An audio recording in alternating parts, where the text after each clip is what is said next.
The chapel was small and beautiful. Sunlight poured through stained glass windows, painting the white walls with soft colors. I stood at the altar in my ivory dress, holding a bouquet of white roses. My heart pounded as I looked at the man beside me. His eyes were warm, full of love. He smiled, and I smiled back. Then I saw him, Derek. He sat in the back row, frozen. His face was pale, his eyes were wide with shock. Our eyes met for just a second. I saw the pain, the regret, the disbelief, then I turned away. The officiant cleared his throat. Do you take this man to be your lawfully wedded husband? I took a deep breath. I do. The words felt like freedom. Derek shifted in his seat. I didn't look back. Because 3 years ago, he told me I wasn't wife material. He said I was too ambitious, too focused on my career, too independent. He said I'd never be the kind of woman a man would marry. But today, I was proving him wrong. Today, I was marrying someone who saw my worth. And Derek was here to witness every single moment. I met Derek in college. He was charming, confident, always the center of attention. I was quiet, studious, focused on my degree. He noticed me in the library one day, walked over with that easy smile. You're always studying. Don't you ever have fun? I looked up. This is fun for me, he laughed. That's sad. Come on, let me show you what real fun looks like. I should have said no, but something about his confidence drew me in. We started dating a week later. At first, it was exciting. He took me to parties, introduced me to his friends, made me feel seen. For someone who spent most of her time alone, that attention felt good, but slowly, things changed. He started making comments, small ones at first. You're studying again. We just had dinner. Then bigger ones. Why do you care so much about grades? It's not like you're going to be a CEO or something. I laughed it off, told myself he was joking, but deep down, it hurt. Because I did want to be someone important. I did have big dreams. I just didn't know yet that Derek would try to crush them. After college, I got a job at a marketing firm. It wasn't glamorous, but it was a start. I worked hard, stayed late, took on extra projects. Derek hated it. You're always working, he complained. We never spend time together. I'm building my career, I'd say. You're obsessed, he'd reply. One night, I came home excited. I'd just been promoted to junior account manager. I thought he'd be proud. Instead, he barely looked up from his phone. That's nice. That's it. I asked. That's all you have to say. He shrugged. It's not that big of a deal, Maya. You're still just doing marketing stuff. I felt the sting of his words. It's a big deal to me. Yeah, well, maybe you should care more about us and less about some stupid job. I stared at him. This is my future, Derek. No, he said. We're supposed to be your future. But lately, it feels like I'm dating a workaholic who doesn't have time for anything else. That was the first time I questioned if we were right for each other. But I stayed, because I loved him, or at least, I thought I did. 2 years into our relationship, things got worse. Derek started comparing me to other women. Sarah from my office is so chill. She doesn't stress about work like you do. That's great for Sarah, I'd say, trying to hide the hurt. I'm just saying, you could learn from her. Be more relaxed, more. I don't know, fun. More fun, more relaxed. More like someone I wasn't. One evening, his mom came over for dinner. I'd spent hours cooking, trying to impress her. But halfway through the meal, she looked at me and said, Derek tells me you work a lot. Don't you want to settle down? Start a family? I smiled politely. I'm focused on my career right now. She frowned. Well, you can't have both. A woman needs to choose. Derek said nothing, just nodded along. That night, I asked him, do you agree with your mom? He hesitated. Kind of. I want a wife who's present, who puts family first. And I don't do that. Not really, he said. You're always working, always thinking about the next promotion. It's exhausting. I felt something break inside me. So what are you saying? I'm saying you're not wife material, Maya. Not the way you are now. The words hung in the air like poison. I didn't cry. I just stared at him. And in that moment, I knew this relationship was over. I didn't break up with him that night. I should have, but part of me still hoped he'd apologize, take it back, say he didn't mean it. He didn't. Instead, things got colder. We barely spoke. He stopped asking about my day. I stopped sharing. One morning, I woke up and realized I was living with a stranger. That evening, I packed a bag. What are you doing? He asked. I'm leaving, I said calmly. Because of what I said. Come on, Maya. I was just being honest. Exactly, I replied. You were honest and now I know how you really feel. Don't be dramatic, he said. You're overreacting. No, I said. I'm finally reacting the right way. I walked out. Didn't look back. I stayed with my friend Jenna for a few weeks. Cried a lot, questioned everything. I wondered if maybe Derek was right. Maybe I was too focused on work, maybe I wasn't wife material. But then Jenna said something that changed everything.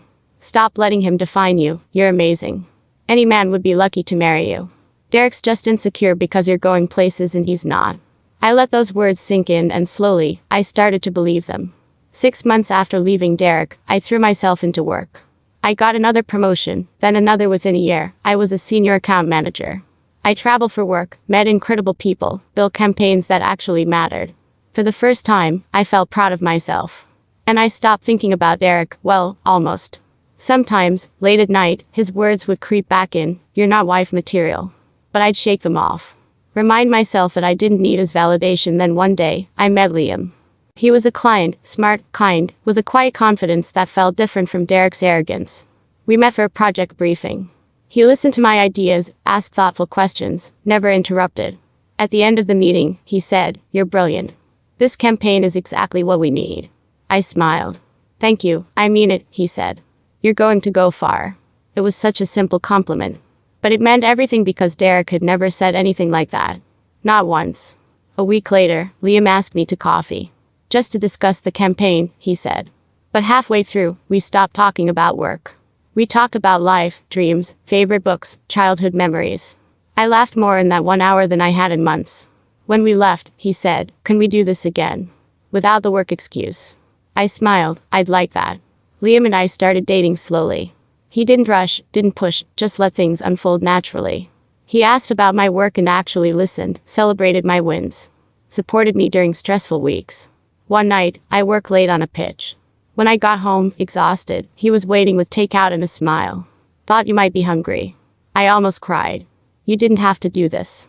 "I wanted to," he said. "I'm proud of you." That word proud melted something in me. Derek had never been proud. Only resentful. Months passed, Liam met Jenna, who immediately approved. "He's a keeper," she whispered. I agreed. One evening, we sat on his balcony, watching the sunset. He took my hand. "Maya, I need to tell you something." My heart skipped. "What?" "I'm falling in love with you," he said. "Actually, I think I already have." I looked at him, tears forming. "I love you too," he kissed me softly. And in that moment, I knew. This was real, this was right. A year later, Liam proposed. We were hiking, surrounded by mountains and sky. He got down on one knee, pulled out a ring, and said, "Will you marry me?" I said yes before he even finished. Planning the wedding was surreal. I'd never imagined this moment. After Derek, I convinced myself marriage wasn't for me. But here I was, choosing flowers, tasting cakes, sending invitations. Jenna was my maid of honor. She helped with everything, kept me calm when I got overwhelmed. One day, while addressing invitations, she asked, "Are you inviting Derek?" I looked up, surprised. "Why would I?" She shrugged. "Closure. Revenge. I don't know. Seems like it would be satisfying." I laughed. "That's petty." "Exactly," she grinned. "Sometimes petty feels good." I thought about it. Part of me wanted to prove him wrong. Show him I wasn't just wife material, I was someone's perfect match. But another part didn't want him anywhere near my happy day. "I don't know," I said. "Maybe it's better to just move on." Or, Jenna said, leaning in, "You invite him and let him see exactly what he lost." I smiled. "Your trouble, Em." "I know," she said. "That's why you love me." That night, I couldn't stop thinking about it. Should I invite Derek? Then I remembered something. His best friend, Kyle, was Liam's colleague. They'd become friendly over the past year. If Kyle came to the wedding, Derek would probably hear about it anyway. So why not make it official? I grabbed an invitation and wrote his name. I didn't tell Liam I'd invited Derek. Not at first. But a week before the wedding, he found the guest list. "Derek Harrison." He asked. "Who's that?" I hesitated. "My ex." He raised an eyebrow. "You invited your ex to our wedding." "It's complicated," I said. He sat down. "Explain." So I told him everything. About Derek's comments, his cruelty, the not wife material line. Liam's jaw tightened. "He said that to you?" I nodded. "It destroyed me for a while, but I'm over it now." "Then why invite him?" I sighed. "I guess I want him to see that he was wrong. That I am worth marrying. That someone loves me exactly as I am." Liam took my hand. "You don't need to prove anything to him." "I know," I said, "but I want to." He studied me, then smiled. "Okay, if that's what you need, I support it." "You're not mad?" "No," he said. "I'm just glad I get to be the one standing at that altar with you." I kissed him. "Me too." Derek responded a few days later. One guest, no +1. Jenna texted me immediately. He's coming. This is going to be amazing. I laughed. But my stomach twisted with nerves. What if this was a mistake? The morning of the wedding, I woke up anxious. My hands shook as I got ready. Jenna noticed. You okay? She asked. Yeah, I lied, just nervous. About Liam. Or about Derek. I sighed. Both, neither, I don't know. She squeezed my hand. Listen. Today is about you and Liam. Derek is just a footnote, a very satisfying footnote. I laughed. You're right. I'm always right, she said. The ceremony was at 3. By 2:30, I was dressed, hair done, makeup perfect. I looked in the mirror and barely recognized myself. I looked happy, confident, beautiful. Not like the broken girl who left Derek's apartment 3 years ago. Jenna knocked on the door. It's time.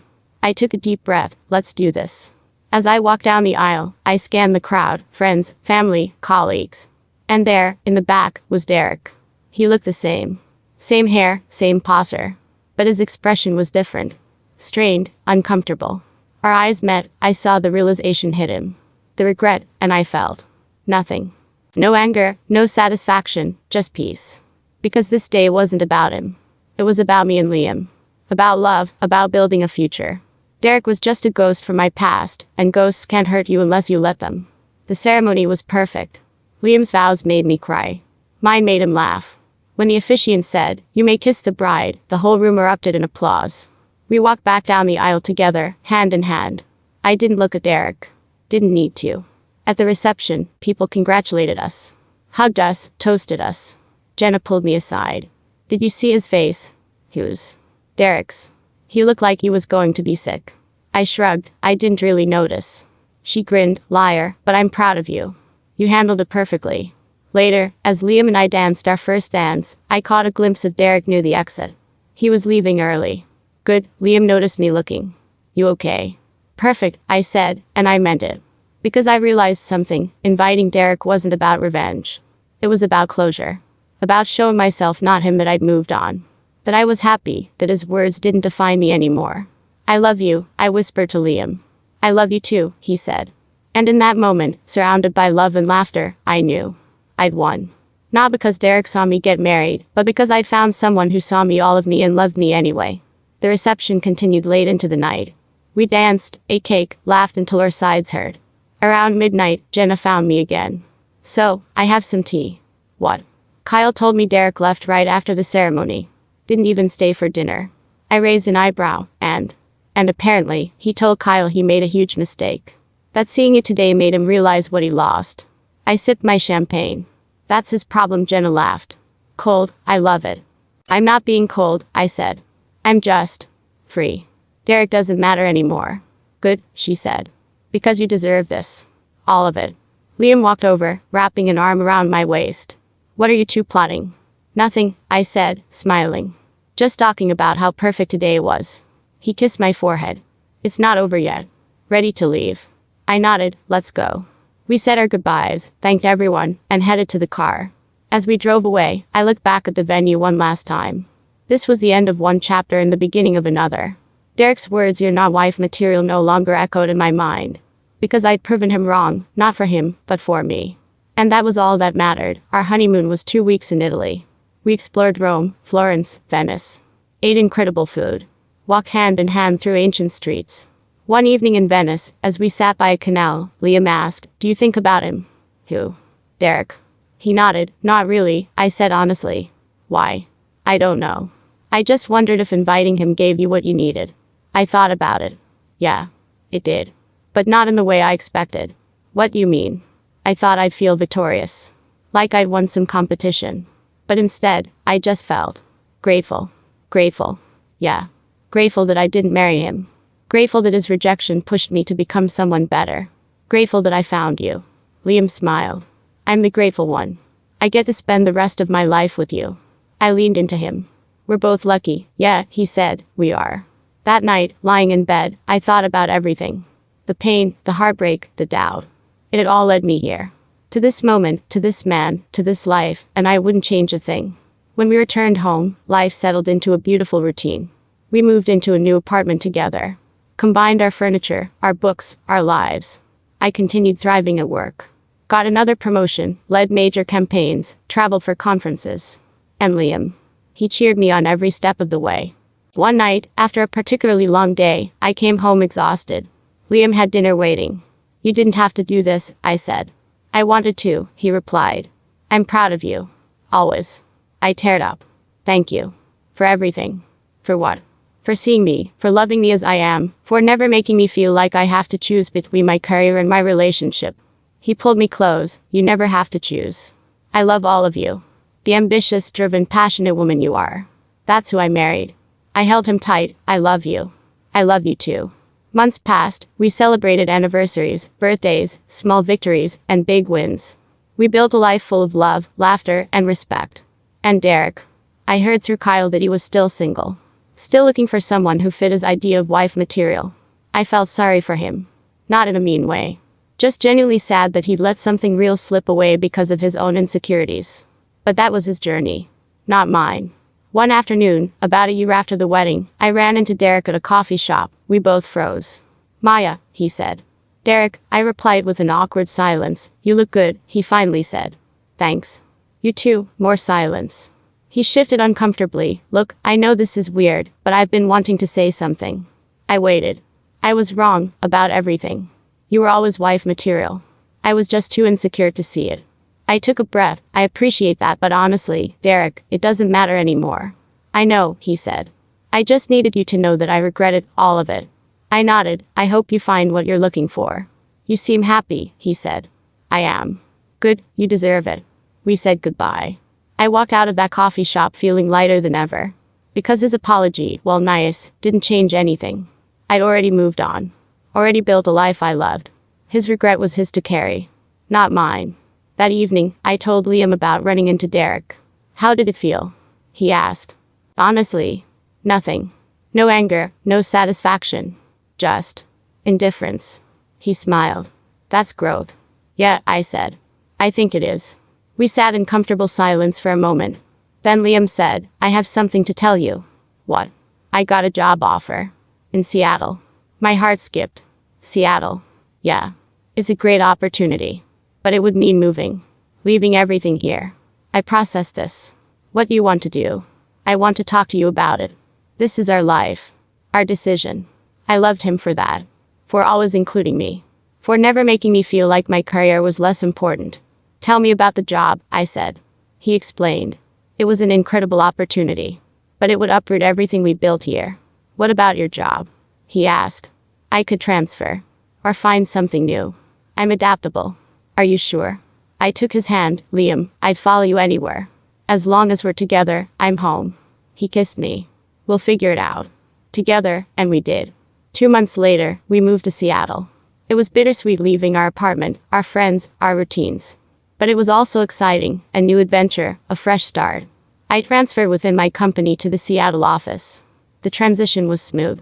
My new team welcomed me. I dove into new projects, new challenges. Liam thrived in his new role. We explored our new city together. Found favorite coffee shops, hiking trails, weekend markets. Life was different. But it was good. One evening, we sat on our new balcony, overlooking the city. Do you miss home? Liam asked. Sometimes, I admitted. But this feels like home too. Because you're here.